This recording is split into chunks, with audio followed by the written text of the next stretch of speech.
Jadi tauhid ini pondasi dasar orang yang hendak bertawakal, yaitu keyakinannya bulat, putus, titik, bahwa yang memperbuat apapun di alam semesta ini, baik dari sisi yang menjadikan, dari sisi yang memelihara, maharagu, mengatur, menghendaki, mengarasi, mengabulkan hajat, seluruhnya itu gawian Allah.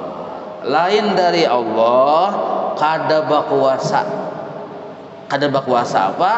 Menjadikan, mengatur, memelihara, memberi rezeki dan seterusnya aja kita. Kenapa lain dari Allah kada ada baisi kekuasaan?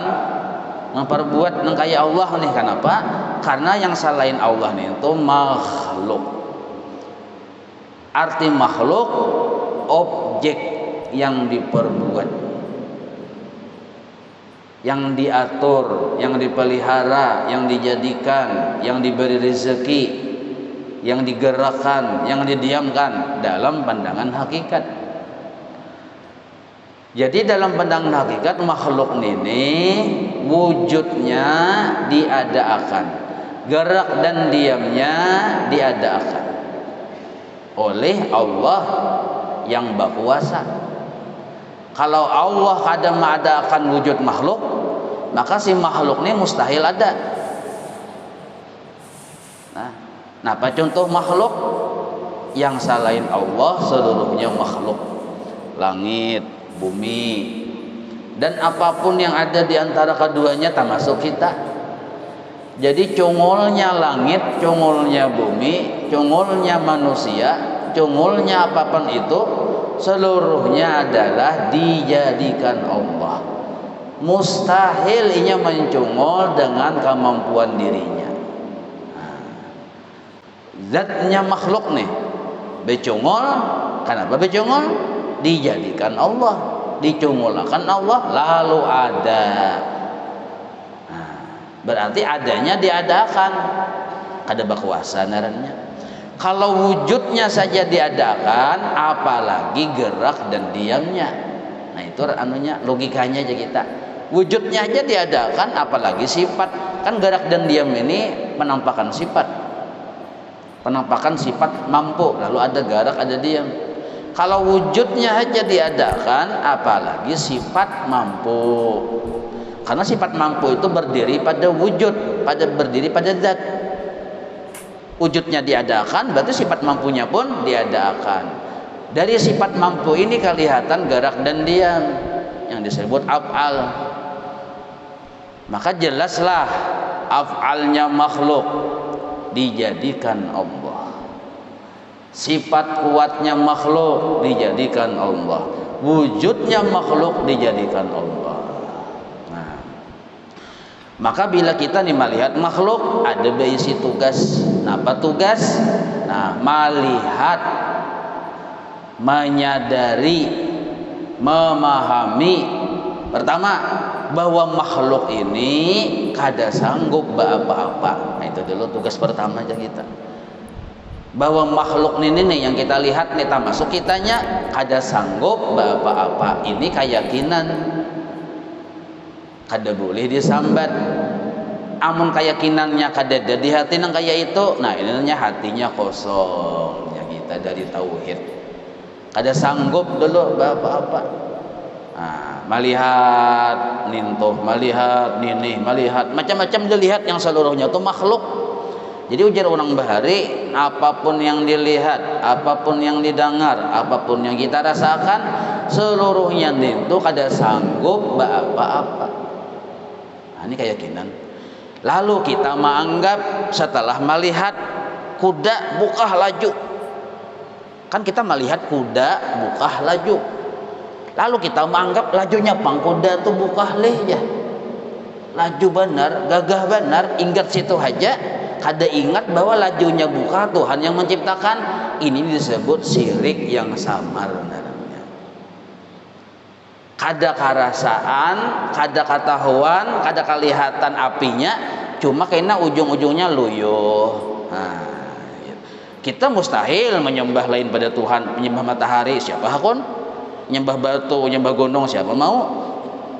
Tapi barangkali mungkin saja di hati ini ada syirik yang samar ya kita kayak tadi teh. Nah, melihat pulang orang pindah berjalan ribut, sibuk, rami berjalan. Raminya bang orang ya kita ingat situ aja kita melihat, lalu kita menganggap orang itu sanggup kunyuk-kunyuk, sanggup berjalan, sanggup berdiri, sanggup berduduk, sanggup bermamai, sanggup berpandir, sanggup macam-macam. Di pasar tuh macam-macam orang gawian tuh. Ada yang membanam, ada yang menggoreng, ada yang beempar, gawiannya di macam-macam. Nah, lalu kita menganggap melihat itulah gawian makhluk. Nah, syirik yang samar sebenarnya. Jadi tugas pertama hati ini mun hendak beli lihat. Lah, amun kada hendak berdosa jangan beli lihat. Ini pijim aja kita. Tapi mun beli lihat ada tugas mata. Hati memutuskan. Apa yang dilihat makhluk. Apa yang diputuskan hati makhluk kada kawa apa-apa. Nah, ya kita. Mata ini menjangkau dalam penglihatan, hati memutuskan. Makanya jar guru bahari nyawa hendak beli lihat. Nah, sebuting aja menghapus kisah makhluk. Itu tujuan kita beli lihat. Tapi dalam wilayah hakikat hati. Napa garang hendak melihat ke pasar, hendak menghapus kisah makhluk. Melihat si Dian Pino kencang menggoreng mie, sweet Pino lihai benar sampai apinya berputar-putar kan. Nah mie nya pulang tergulung-gulung sampai ke atas, berbulik pulang ke rinjingnya misalnya. Nah kayak itu saking ahlinya aja kita, lain gawian amang jar kita. Nah ini hati memutus, mata cuma melihat, hati yang memutus, lain gawian amang. Nah ini bersih naranya hati dari etikat yang salah. Kalau kita melihat maharnya pengambang itulah ya. Saya bikin nasi kada gugur ke tanah aja. Sidin maharun itu. Harapnya pengambang itu. Ingat situ aja. Nah ini disebut berdosa. Beli lihat tapi mendatangkan dosa, dan dosa ini kada terampunkan. Tidak ada dosa yang melebihi dosa syirik. Walaupun pian beristighfar tetap kada terampunkan. Kenapa? Karena syirik ini bisa diampuni bila sudah dibuang dulu dari hati. Nah, berasihi dulu. Bersih hanya minta ampun lawan Tuhan. Kenapa minta ampun? Minta ampun Tuhannya sampat syirik. Nah, itu amun masih syirik tapi minta ampun kada mau. Contoh misalnya masih gawian mencuntan tapi minta ampun, mau hulut-hulut Tuhan nernya, mau ulu Allah Ta'ala. Ya Allah, ulun minta ampun lawan pian tapi sambil mencuntan. Nah, sama nang kayak kita syirik tadi. Syirik ini lebih besar dosanya daripada mencuntan itu. Mencuntan paling mencuntan, mencuri, ampun makhluk diambilnya. Kalau syirik ini haknya Allah yang direbutnya, kursinya Allah yang didudukinya. Nah, ya kita. Maka kayak apa syirik ini supaya kita diampuni Tuhan? Dibuangi dulu pemahaman yang salah yang kita menganggap makhluk tuh mampu kawa. Nah itu dihapus. Jaka kita tuh bisi hati seperti papan tulis, betulisan sudah lawan spidol. Tulisan yang salah tuh dihapus dulu. Nah, hanya kita minta ampun. Kenapa minta ampun? Minta ampun Tuhannya sampai tak tulis yang salah. Nah, itu maksudnya.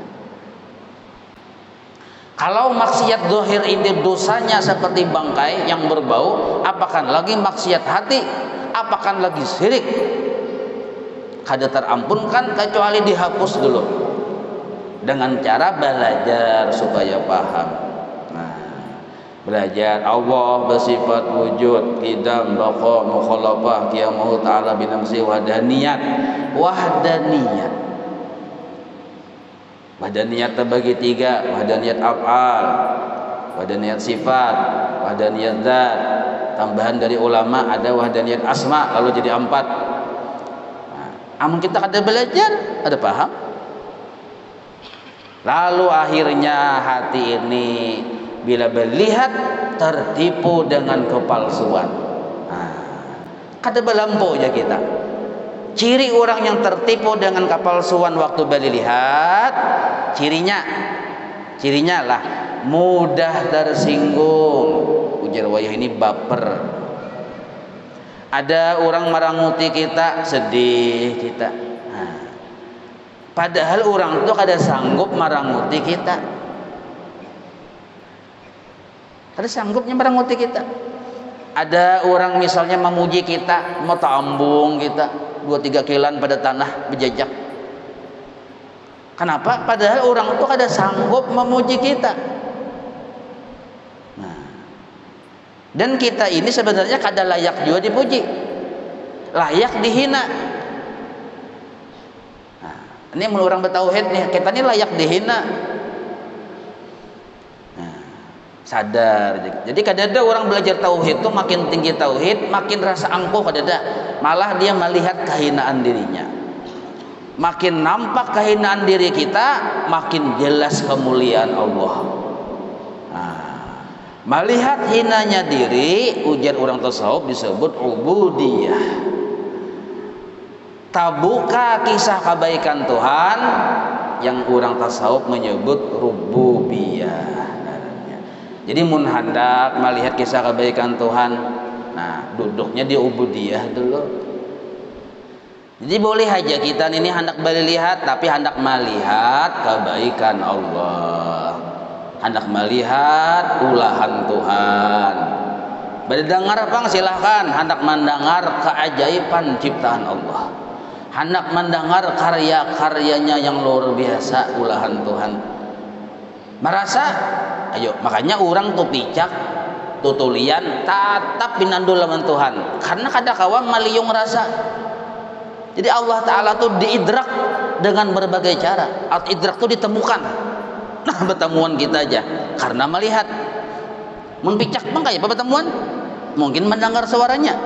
Tutulian kayak apa hendak mengetahui bahwa Allah tuh ada melewat rasa.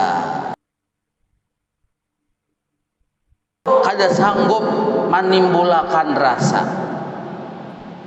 Makhluk kada sanggup maulah rasa. Yang bujur-bujur sanggup maulah rasa pahit, rasa manis, rasa pusang, rasa nyaman Allah. Jadi siapa kena hendak bertamuan lawan Tuhan dalam keadaan Allah ridho lawan kita, maka yang paling pamulaan dijaga, dibersihkan, wala yusrik, jangan syirik, bi ibadatihi, waktu inyaba ibadah, ahada, jangan menganggap ada seorang pun yang bisa memberi manfaat, memberi mudarat doninya. Nah, itu dulu yang paling permulaan. Nah, jadi itu contohnya. Nah, mudahan paham ya. Kalau ini bagimitan aja nih supaya paham deh kita. Bagimitan aja. Ma'alur aja kita. Insya Allah paham. Nah, bila Allah memahamakan